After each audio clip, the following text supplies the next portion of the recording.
కృష్ణ, మీ వయసు ఎంత? 19 years.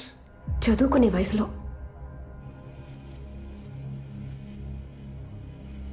మీ నాన్నగారు ఫోన్ నెంబర్ ఇవ్వు. ఏమేం డాక్టర్? She's pregnant.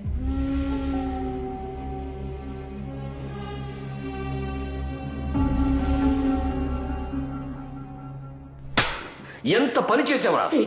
ఇంటి పరువు బజారుకి ఇచ్చేసావు కదా. నువ్వు అసలు నా కూతురు ఏదో కలిసి చదువుకుంటారు కదా అని వదిలేస్తే ఆగు.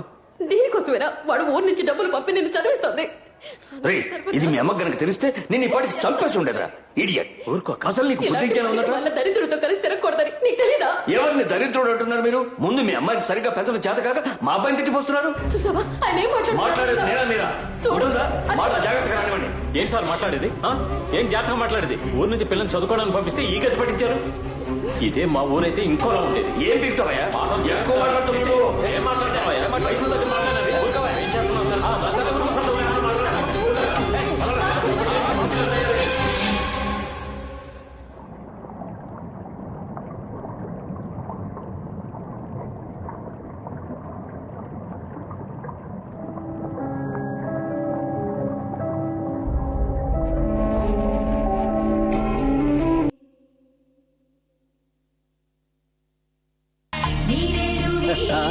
రండి రండి.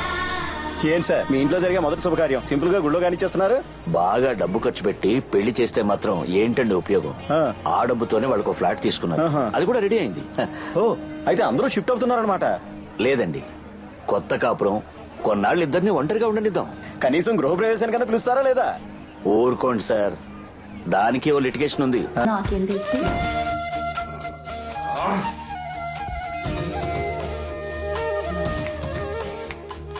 ఏం బాబు పడుకోలే?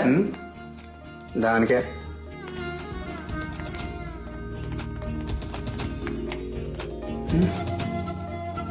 అమ్మా. ఏంట్రా? అది కాదు, ఇంట్లో ఇంతమంది. మీ నాన్నే హోటల్లో ఎందుకు డబ్బు దండగని ఇలా అందరినీ ఇంట్లోనే ఉండిపోమన్నారు. మరి నేను చీర చాలా బాగుంది కదా. అవునక్క, మంచి సెలక్షన్. బాబు రండి, మాతో కలిసి పడుకోండి. మీతోనా? ఆ,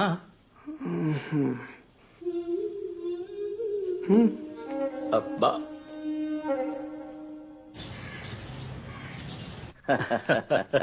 ఫోన్ చేస్తుండు. ఓ 2 రోజులు ఉండి వెళ్ళొచ్చు కదా, ఎందుకు అంత తొందర? అయ్యో తొందర ఏం కాదు గానీ ఇంకా 2 రోజులు నేను వెళ్ళక తప్పదండి. ఉండొచ్చు కదా మావయ్య. రేపే సింగపూర్కి వెళ్ళాలమ్మా. ఏమొకటి అసలు దగ్గర నుంచి చూసుకోకపోతే ఈ ఎక్స్పోర్ట్ వ్యాపారం చేయలేమండి. సరే, వస్తాం, ఇంకోసారి వస్తాం. జాగ్రత్తగా వెళ్ళు. Thanks for coming. రండి రండి లాక్కెళ్తున్నావేంట్రా? రండి రండి. ట్రాఫిక్ ఎక్కువ. వస్తున్నా. మెల్లిగా మెల్లిగా. చూసుకోండి. అందరూ రండి. ఇలా ఇవ్వు బాబు. అమ్మా సరే. ఆ, డ్రైవర్.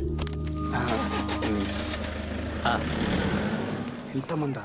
వీళ్ళందరూ ఎప్పుడు వెళ్ళాలి, నేను ఎప్పుడు? Hi uncle, thanks for coming. అరే రండి, ఆటో నేను పిలుస్తాను. ఎక్కడికే వెళ్తాను. మీ నాన్న ఏంటంటే అమావాస్యకో పౌర్ణానికో తప్ప పిలవడు. ఎలాగో వచ్చాను కదా, 4 రోజులు ఉండి సిటీ మొత్తం తిరిగి చూసి ఆ తర్వాత వెళ్తాను. ఇలా రా.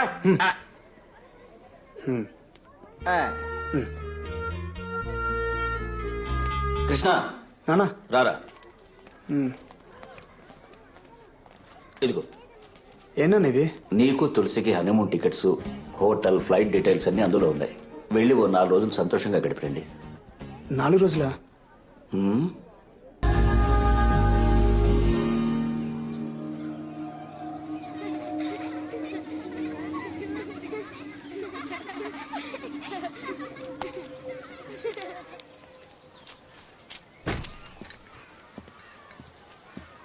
కాఫీ. Thank you.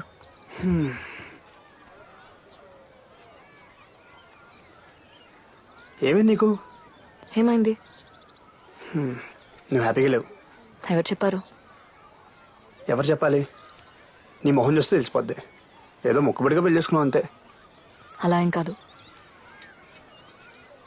5 years కలవకూడదు, మాట్లాడకూడదు, నీ స్టడీస్ని డిస్టర్బ్ చేయకూడదు, ఇవన్నీ రూల్స్ పెట్టారు. ఈ టైం ఎప్పుడు వస్తుందని వెయిట్ చేశా. నువ్వేంటంటే అర్జెంట్గా ఏదో అరేంజ్ మ్యారేజ్ చేసుకున్నట్టు చేసుకున్నావు. బట్ మనం ప్రేమించే కదా పెళ్లి చేసుకున్నావు.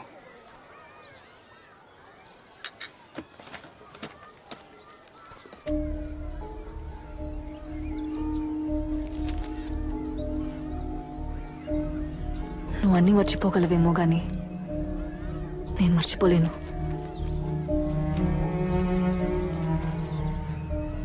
ఏది మర్చిపోలేను.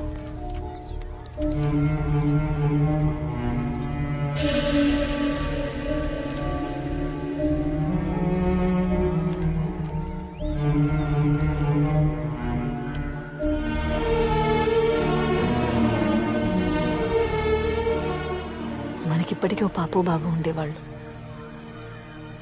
తనకిప్పటికీ 5 ఏళ్ళు ఉండేవి.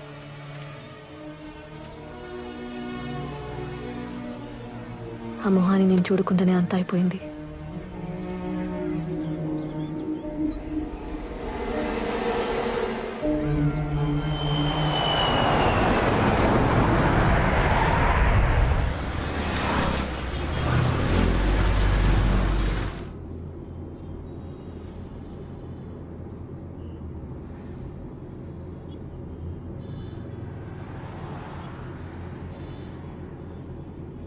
రాజు ఇంటికి వెళ్ళట్లేదా? మీ నాన్నగారు మిమ్మల్ని ఇంటి నుంచి ఇటే కొత్త ఇంటికి తీసుకెళ్ళమన్నారు.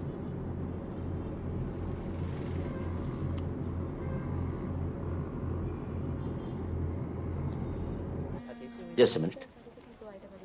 హలో కృష్ణ ల్యాండ్ అయ్యారా? వచ్చానన్నా. నీకు గుడ్ న్యూస్ రా. ఏంటన్నా? ఆ ఫ్లాట్ మీద వేసిన కేసు మనం గెలిచాం. కీస్ కూడా హ్యాండ్ ఓవర్ చేశారు. అవునా? Very good, very good. నువ్వు అట్నుంచి అట్టే కోడల్ని తీసుకుని కొత్తింటికి వెళ్ళు. కావలసినవన్నీ అక్కడ ఉన్నాయి. మరి మీరు? నేను మీ అమ్మ వీకెండ్లో వస్తాం. ఓకే నాన్న. Okay bye.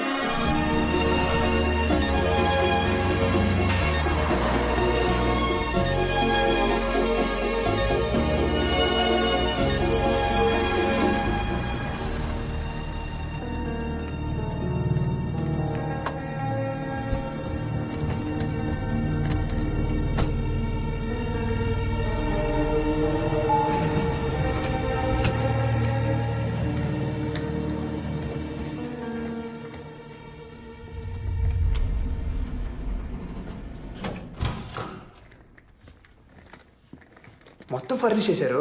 ఎక్సలెంట్, సూపర్గా ఉంది కదా.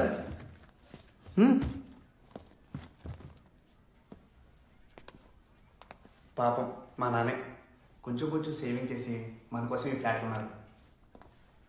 ఏంట్రా మ్యారేజ్ చాలా సింపుల్గా కానిచ్చారు అని ఫీల్ అయ్యాను, కానీ అదంతా మన మంచి కోసమే.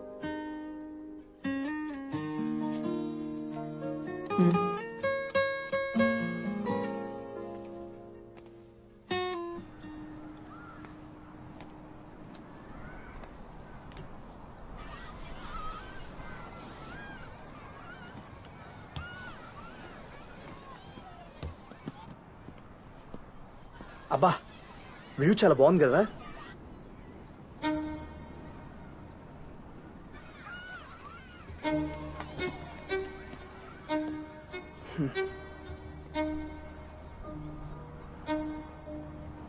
నీ కోపం ఎవరి మీద? నా మీద లేకపోతే నాన్నగారి మీద? నీకు తెలీదా అది నా డెసిషనా? నాకు కూడా ఎంత బాధగా ఉండిందో తెలుసా, ఎంత ఫీల్ అయినా తెలుసా. అయినా అదే గుర్తు తెచ్చుకుంటూ కూర్చుంటే ఏం ప్రయోజనం? Life has to move on. Tulasi, నువ్వు హ్యాపీగా ఉండాలి. దానికి నేనేం చేయడానికి రెడీ. దేవుడు మనకి తీయాలంటే ఒకరు కాదు, 2 పిల్లల్ని ఇస్తాడు. లైఫే బిజీ అయిపోద్ది. నువ్వు నేను మాట్లాడుకోవడానికి కూడా టైం సరిపోదు.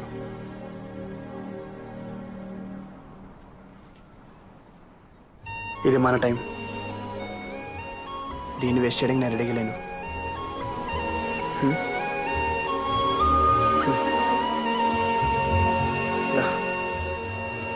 మనం హ్యాపీగా ఉండాలనే కదా మనల్ని ఒంటరిగా వదిలేశారు. మరి హ్యాపీగా ఉండొచ్చు కదా. ఇది మన డ్రీమ్ హౌస్. నువ్వు చూస్తూ ఉండు, దియా ఇంట్లో మళ్ళీ పుడుతుంది. తను ఇల్లంతా పరిగెడుతుంటే పట్టుకునే కలిసిపోవాలి మనం.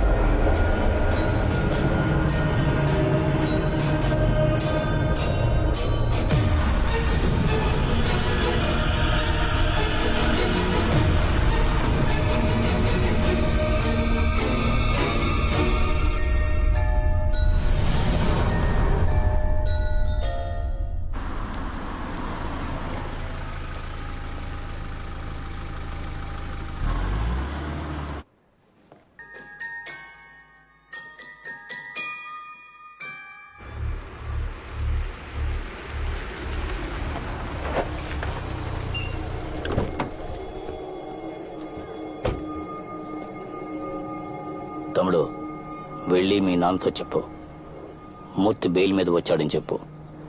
తనకి మనశ్శాంతి లేకుండా చేస్తానని చెప్పు.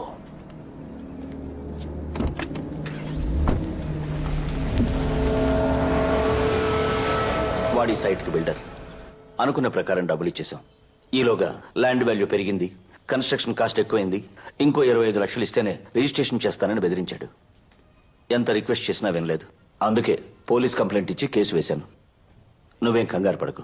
రేపు ఏసీపీని కలిసి జరిగింది చెప్తాను. ఆయనే చూసుకుంటాడు. ఎందుకు నాన్న మళ్ళీ వాడితో గొడవలు? డబ్బులు ఇస్తే సరిపోద్ది కదా. ఇచ్చి ఇలాగే అందరూ వాడికి భయపడి వాడు అడిగినంత ఇచ్చేస్తే మళ్ళీ అడగడానికి గ్యారంటీ ఏంటి? అయినా నేను చూసుకుంటానంటున్నాను కదా. అది కాదు నాన్న, ఏదో ఒక స్టేజ్ లో మన ఇష్యూ క్లోజ్ చేయాలి. మావయ్య అరే రే రే రామరా, ఎంతసేపు అయింది వచ్చి? ఇప్పుడేనమ్మా. హాస్పిటల్ వర్క్ అయిపోయిందా? ఆంటీ రాలేదా? నేను వచ్చింది కూడా కనుక్కోలేదు. వీడు అర్జెంట్గా మాట్లాడు. కృష్ణ కాఫీ ఇచ్చావా? ఏదో మాటలో పడి. ఒక్క నిమిషం తీసుకో. అమ్మా తులసి, ఇప్పుడు అదేం వద్దమ్మా. ఈ సండే ఆంటీని కూడా తీసుకొస్తాలే. వస్తాను రా, వెళ్ళొస్తానమ్మా.